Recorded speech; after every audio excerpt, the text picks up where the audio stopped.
আমরা আসছি হলো মহিপাল থেকে সোনাগাজী থেকে এখন আমরা আসলাম গুচ্ছগ্রাম। এখানে মোটামুটি পানি আরও বুক সমান ছিল। এখন আমরা আরেকটু রিমোটের দিকে যেতেছি, চারিপাশে পানি আর পানি। আমরা একটু দেখে যেতেছি যে পরবর্তীতে কিছু আমাদের কি সাহায্য লাগবে বা কিছু।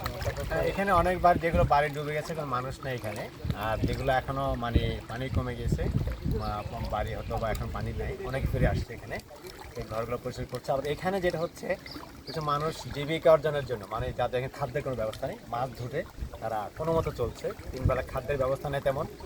আর সেখানে সবচেয়ে সংকটজনক পানি, যে পানি আপনার বিশুদ্ধ পানি, যে সংকটটা এটা ভয়াবহ। আমরা যখন আসছিলাম আমরা তো বেশি পানি আসতে পারিনি, এখন মানুষ চাচ্ছে পানি, মানুষ দিতে পারছে তারপরে না। মোমবাতি লাগবে, অন্ধকারে মোমবাতি লাগবে, কারেন্ট নেই এখানে। এই সংকটগুলো আছে, যাওয়ার পর মানুষ যারা আছে আমার বিশ্বাস যে মানুষ এদেরকে সহজের জন্য হাত বাড়াবে, যারা বৃত্তশালী আছে, যারা তাদের অ্যাবিলিটি আছে তাদের। ধন্যবাদ।